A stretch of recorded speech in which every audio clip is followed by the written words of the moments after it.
Before I take us to the main text that I want to visit tonight, I want to read a couple scriptures quickly just to establish a particular truth about God. The book of Hebrews says that it is a fearful thing to fall into the hands of the living God, and that our God is a consuming fire. If you would, turn with me in your Bibles to Job chapter 13. Job chapter 13. The book of Job has been called by some the most fascinating book in the Bible. It requires almost a sort of time travel to get back to that place in time where we can really truly understand what's going on in Job's world. If you're familiar with the story of Job, then you know what I'm talking about. If you're not familiar with the story of Job in the Bible, it goes something like this. Job was a just man. He was living his life. He was doing pretty well, and he was doing pretty well for himself. He was a worshiping, godly man, and suddenly, through circumstances that were really unknown to him, reasons unknown to Job, his life just basically started to fall apart.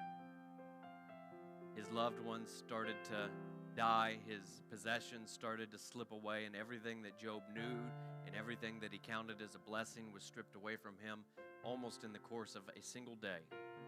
And after some time, Job had what we sometimes call friends. Really, they weren't very good friends. They were more just peers. And they started to come and to try to talk to Job, and they would tell him some things, and then Job would reply back to them. And Job, throughout the entire book, not only is replying to them, but he's also calling out to the Lord and speaking to the Lord and seeking an audience with God. Job chapter 13 is one of those speeches, one of those sections of Scripture where Job is speaking. He's replying to one of his companions that had spoken to him, and he's not only replying to a companion, but he's also calling out to the Lord. Job chapter 13 verse 1 says, "Behold, my eye has seen all this, my ear has heard and understood it. What you know, I also know. I am not inferior to you, but I would speak to the Almighty, and I desire to reason with God. But you forgers of lies, you are all worthless physicians. Oh, that you would be silent, and then it would be your wisdom. Now hear my reasoning, and hear the pleadings of my lips.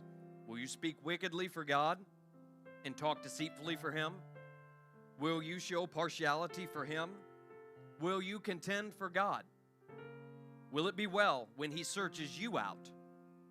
Or can you mock him as one mocks a man? He will surely rebuke you if you secretly show partiality.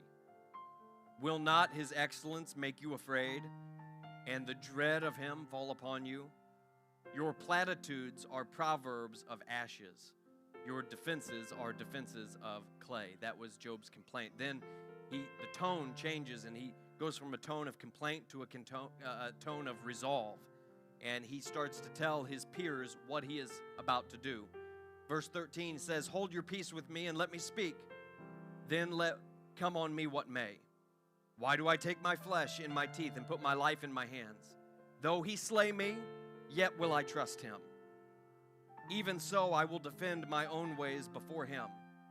He also," speaking of God, "he also shall be my salvation.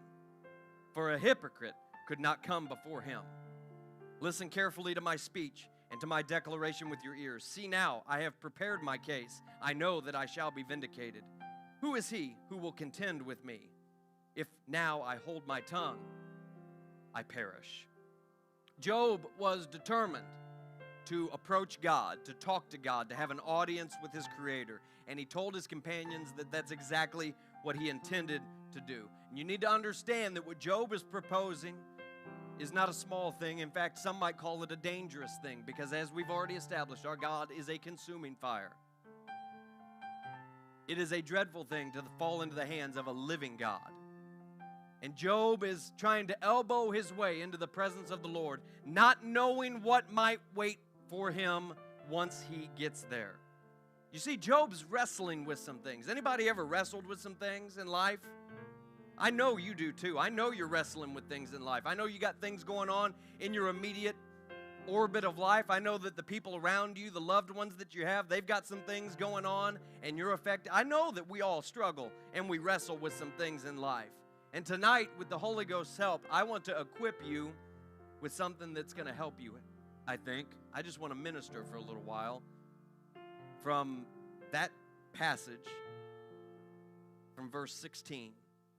I want to minister, he shall be my salvation. He shall be my salvation. Would you set your Bibles down just for a moment and join me in prayer? Heavenly Father, we love you and we thank you, God. Thank you for the power of your word, the wisdom and the truth of your word. I pray, God, that your spirit that has moved through this room as we've worshiped, as we've given all of our attention to you, Lord, I pray that your word would come alive to us and that your spirit would drive your word into our heart, into our innermost being, and that you would help us. Help somebody, God. I don't know who you gave me this for, but Lord, I know that you know all things. You know everything that's going on. You know all the different things that are happening and that are represented across this room. Lord, we trust in your wisdom. Lord, we yield ourselves to you. In Jesus' name we pray. And everybody said amen. Amen. You may be seated. He shall be my salvation.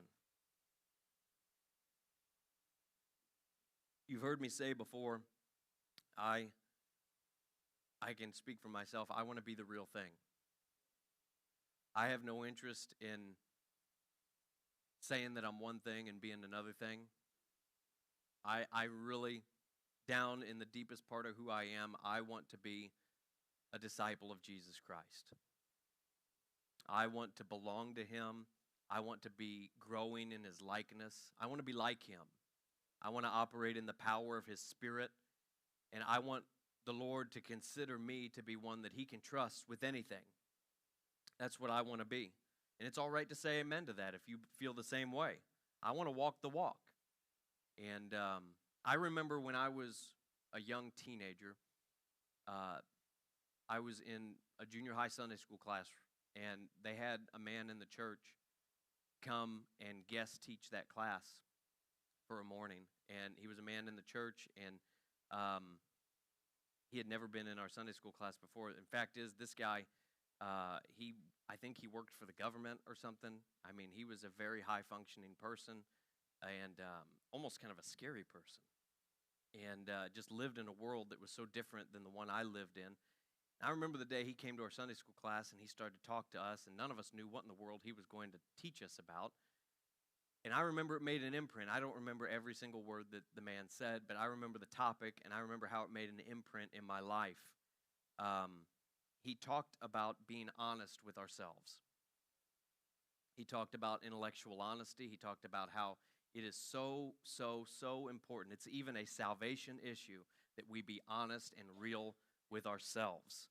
And young people that are here tonight, if you're a young person, a child, a teenager, someone in early stages of life, I want to hopefully capture your attention in a special way tonight, because I remember what this topic did to me when I was a young person and how it made an imprint on me. It changed the way that I viewed myself, I viewed my relationship with God. And I see that in the book of Job. I see Job striving to be honest with himself and trying to really be the version of himself that he really is. You ever heard that funny saying, be the person your dog thinks you are? Right? You know, there are different, we could just be real for a minute. Can we just be real? There's different versions of us, aren't there? Every one of us has different versions of ourselves. There's who your dog thinks you are. There is the person that your friends think you are, the person that your coworkers, your colleagues, your family members, maybe they think you're nuts. You know, I don't know. But there's, you know what I'm saying? Like maybe they think really highly of you. Maybe they think you're off the reservation. I don't know. But there's different versions of us. There's the version of us that we present to our brothers and sisters in the church. And there's even the person that you think you are. And then there's the person you really are. Everyone following me this evening? Job's friends had thoughts about who Job was. Job's friends came and surrounded him, and they had all kinds of ideas. In fact, if you read the book of Job, it's like 42 chapters of these guys talking about who they think Job is and what they think he's gotten himself into. and what his motivations were and what he had done and the kind of person that he was. And they all insisted, almost to a T, that Job was some kind of unrepentant sinner, that he'd been deliberately breaking the commandments of God, that he had this secret life as an unrepentant sinner. Job insisted throughout the entire book that that is not the case, that he didn't know why this was all happening to him, why his life was falling apart, but he was sure that it was not the result of him living some kind of secret life. He knew that he was honest with himself and that he was honest with God, and he insisted on it over and over again. Job knew who he was. Maybe I just bring a question to you tonight. Do you know who you are? Have you settled into a condition of relying on who I think I am, who my friends think I am, who my family thinks I am, who my dog thinks, you can take any sphere of life and pull from it. I don't know what combination of all of that you have pulled together into your identity, but I would submit to you today that beyond all of that, underneath the surface of all of that, is the person who you truly are. And that is the person that desperately needs to have an encounter with the Almighty. Not the person that your friends think you are, not the person that your coworkers think you are, not even the person that sometimes you convince yourself that you are, but the person that you really are in your heart of hearts, down at the core of who God created you to be. That is the person that desperately needs an encounter with your Creator. He shall be my salvation.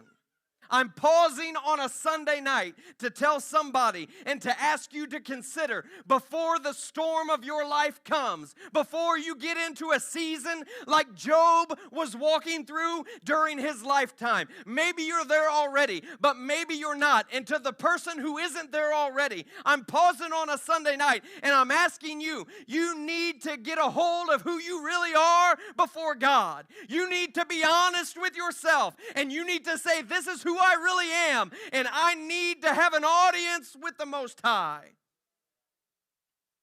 It's a salvation message. It is at the core, because God can't save who you pretend to be.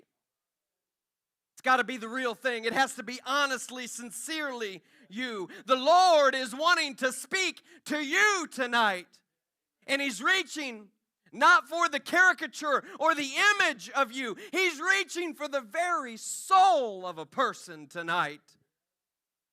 Here's the thing. Newsflash. There's nothing hidden from God. There's nothing hidden from God. Absolutely nothing hidden from God. Look at the testimony of Job when he is still in the stage of complaint. Listen to the words that he says in Job chapter 13. Beginning reading with verse 7 again. He's talking to his friends and he's saying, will you speak wickedly for God and talk deceitfully for Him? Will you show partiality to Him? Will you contend for God? Will it be well when He searches your soul and searches you out? Or can you mock Him as one mocks a man? God will not be mocked. You can say all you want to say. You can put up all the layers and levels of facade that you want to put up. But God will not be mocked as a man is mocked. He knows everything. It says He will surely rebuke you if you secretly show partiality. Will not His excellence make you afraid and the dread of Him fall upon you? That's talking about the fear of the Lord. The dread of Him fall upon you. What we've needed and what we say all the time is we need a revival of the fear of the Lord. We need to understand that God is not our buddy and God is not just some companion that we haul around from Sunday to Sunday, but He is a living God. And it is a fearful thing to fall into the hands of a living God. Our God is a consuming fire. He will be my salvation. We can make a lot of noise about things, but God knows the truth. God knows the truth. We can talk a lot of talk. We can operate with God like we operate with man.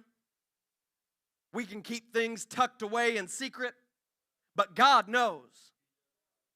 You can have the platitudes and you can have the image and you can forget who you're dealing with, but our God really is a consuming fire.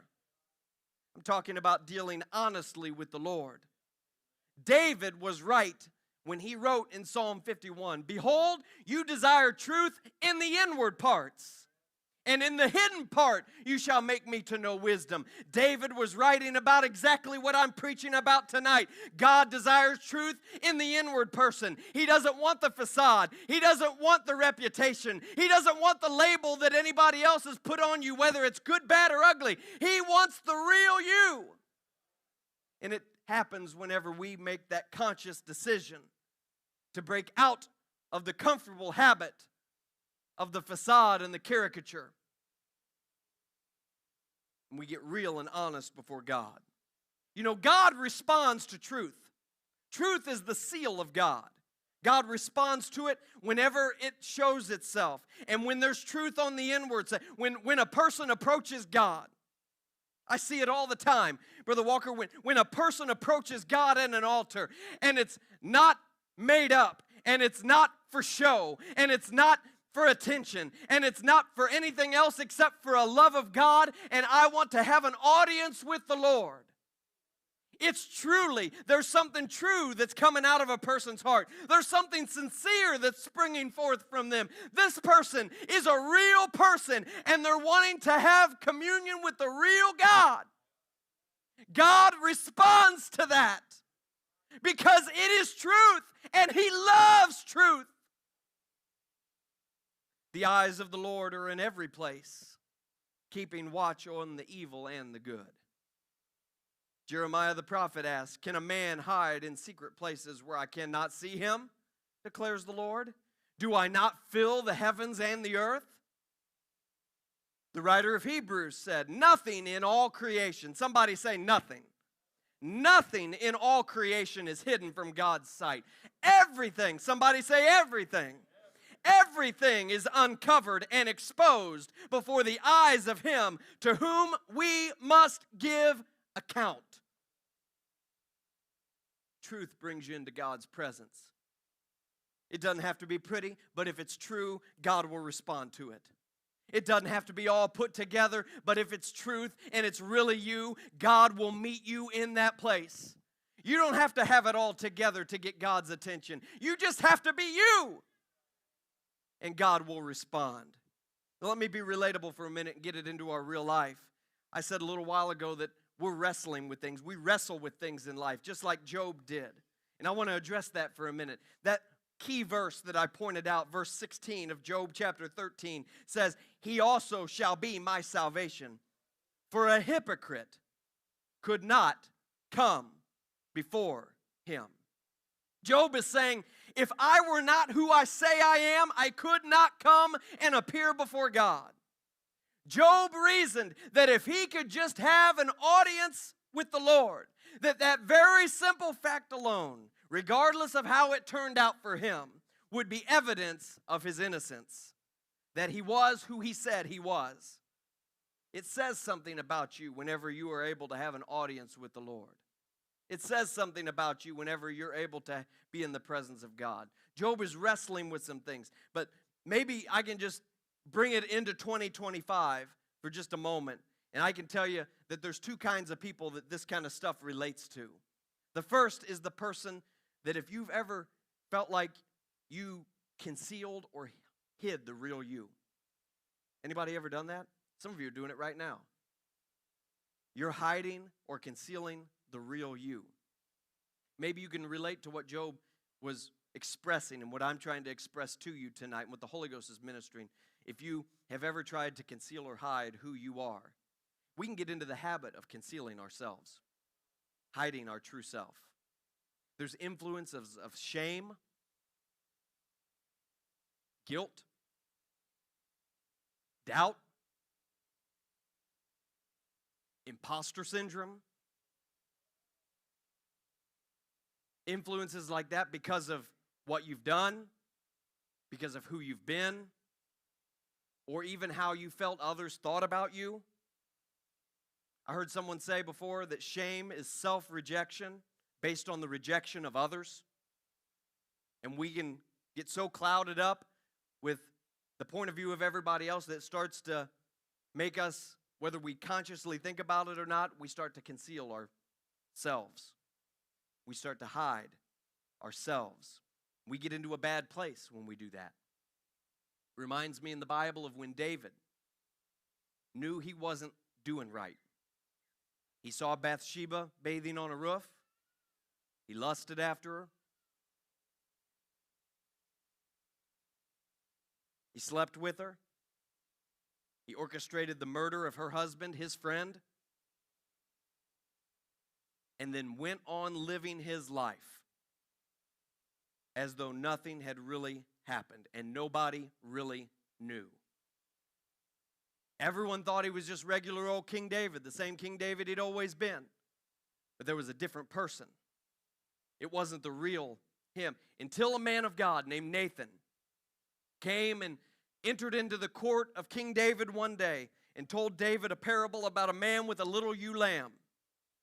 And David, in his sense of righteous indignation, said that man ought to be punished severely. And Nathan pointed his finger at him and said, David, you are the man. And in an instant, all the facades and all the layers of the things that had accumulated over David's spirit, all of a sudden the real David shone through for just a moment. And it was in that moment where there could have been condemnation, and certainly he felt the guilt of it all. But suddenly there was something freeing about that because he was able to restore his relationship with God. Was it painful? Yes. Was it like ripping off a Band-Aid? Yes. Was it necessary? You better believe it. Because in that moment, David was able to be real with God. No longer did he have to conceal. No longer did he have to go around secretly and deceptively. He didn't have to hide himself and who he really was from anybody, because the whole time he wasn't hiding it from God. But now that became apparent to David, and he got set free. Somebody here tonight, you can be set free the same way that David was set free. You got something you're hiding, something that you're ashamed of, something that you're guilty of, and it doesn't have to become a public spectacle before the whole church. But if you, before God tonight, will bring that to the Lord, you can experience the kind of freedom that David had when he was able to say, God, forgive me and make a new man in me again. Create in me a clean heart, O God, and renew a right spirit within me. He desires truth in the inward part. The second kind of person that can really relate to what I'm preaching about tonight is the person who has felt isolated and alone and misunderstood. Maybe you can relate if you've ever felt that way. Job felt that way. His whole world caved in. He didn't think anybody, from the people that were talking to him, he must have thought for sure, Brother Walker, there's not a single person on the face of this earth that understands what I'm going through. There's not a single person that really knows me, that really knows what I'm dealing with, that knows what I'm feeling, and that knows where I'm really, really at. And it caused him to feel isolated and alone and misunderstood. And I know that in a group this size on a Sunday night, that there is at least one, probably dozens, that know exactly what I'm talking about. Because when you get to that place, you can go into a dark place of depression and isolation. And it is a place that you don't even want to think about or acknowledge the real you. It's too painful in that place, to be honest. I don't want to have to confront what really is going on in my world. And it makes me think of a person in the Bible as well that Jesus had an interaction with that you probably know well. And if you don't, it's in John chapter 4. There's a woman, a Samaritan woman, that comes out to the well to draw water in the middle of the day. And Jesus is sitting on the side of that well, Brother Cade, and he's waiting on her. And Jesus starts to talk to her about living water. He's having a spiritual conversation with this lady. And he starts talking about living water. And she says, how can I get some of that living water? And Jesus asks this piercing question. He says, go, call your husband and come here. And the woman answered and said, I have no husband.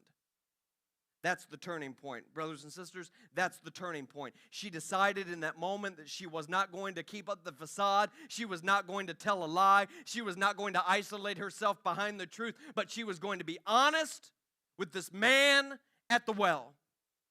And in that moment that she uttered that simple but painful sentence, I have no husband, Jesus said, you have well said, you have no husband, for you've had 5 husbands, and the one that you have now is not your husband. That you spoke truly, God said.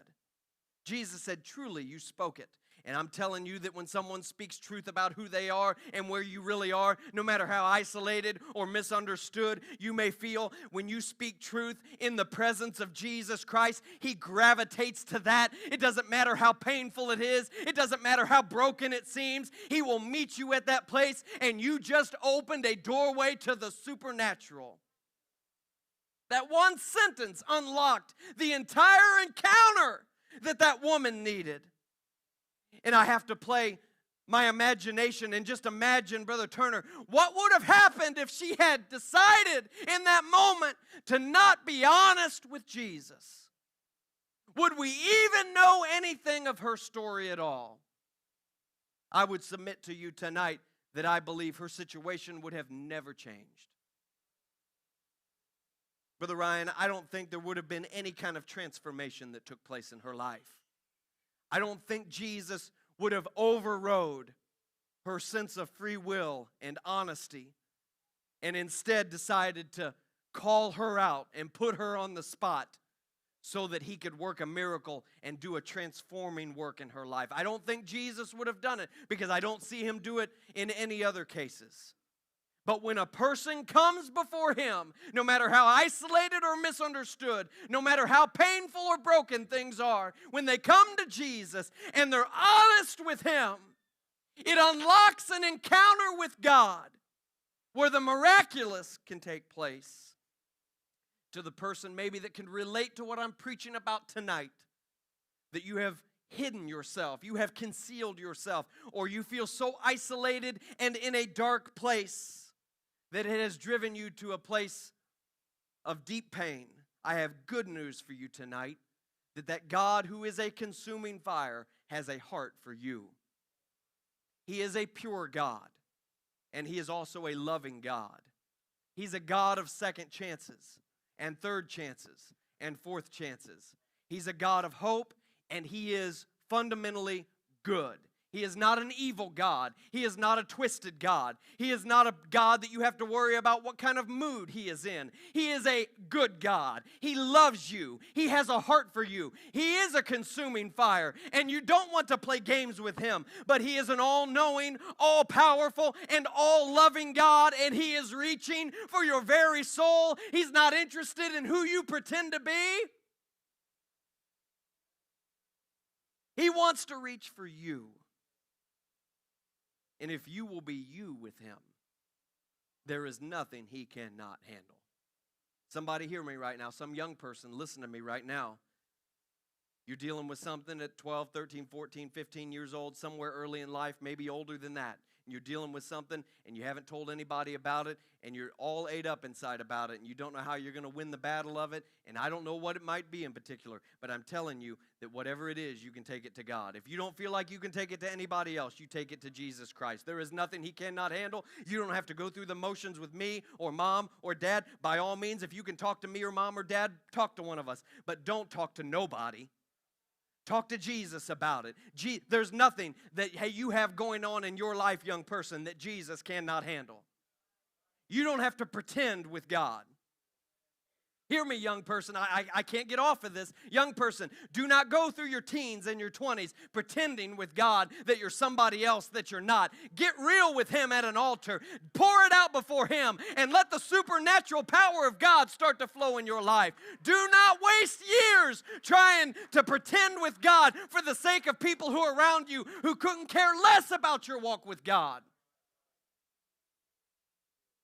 Because the degree to which you are connected with God, working out your own salvation with fear and trembling with Him, it's directly correlated to how honestly you bring yourself to Him. Because whenever you do not bring yourself honestly to God, when you are hypocritical, to use Job's word, with God, there is very little that God can do to help you.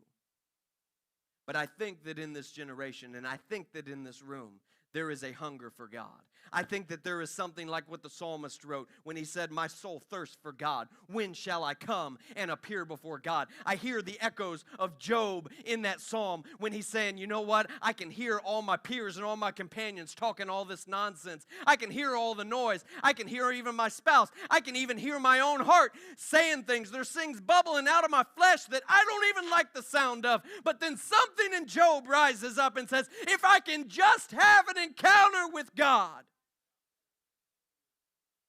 when shall I come and appear before God?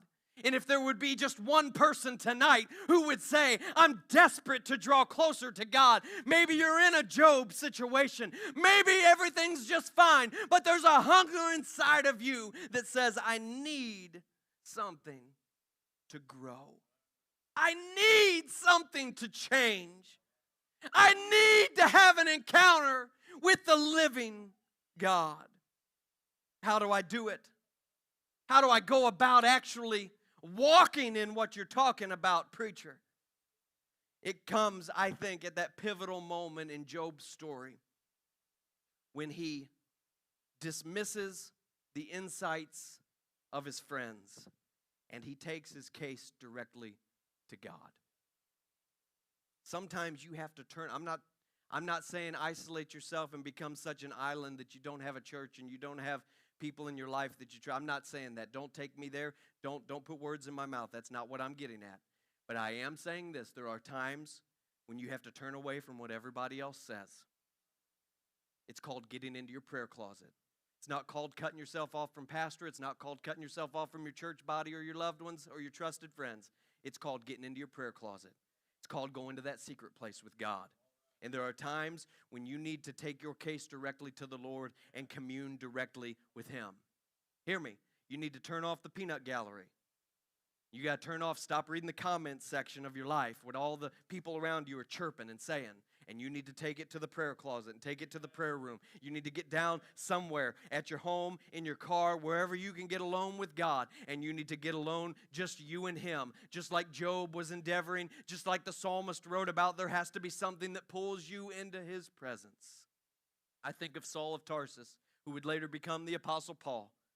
When he was at a turning point in his life, his testimony was this. He said, when there was a turning point in my life and there was something ignited inside of me that was a hunger for God, he said, I did not immediately go and confer with flesh and blood, nor did I go to Jerusalem, but I went to Arabia. He said, I went off to the wilderness place. I went off to the place where I could be alone, just me and God. And I would commend that to you tonight. If you're looking, if I'm preaching to you and the Holy Ghost is resonating inside of you with the message tonight, and you're looking for some way to apply, it may not be what your flesh likes, but here's what the answer is. The answer is you need to get alone with God. You need to get alone with God. Why was Job's action? Why was he going into the presence of God such a, what some would call a dangerous thing? Because in Job's mind, if he were to approach God dishonestly and inauthentically, it would be a death sentence. He said, the hypocrite cannot go and stand before God. The implication being, if you step into the presence of God and try to bring anything except your true self, God will strike you down. That was what Job was thinking. Others around Job thought they really knew him, who he was, what he'd done, but only Job really knew Job. And Job said, I'm going to God.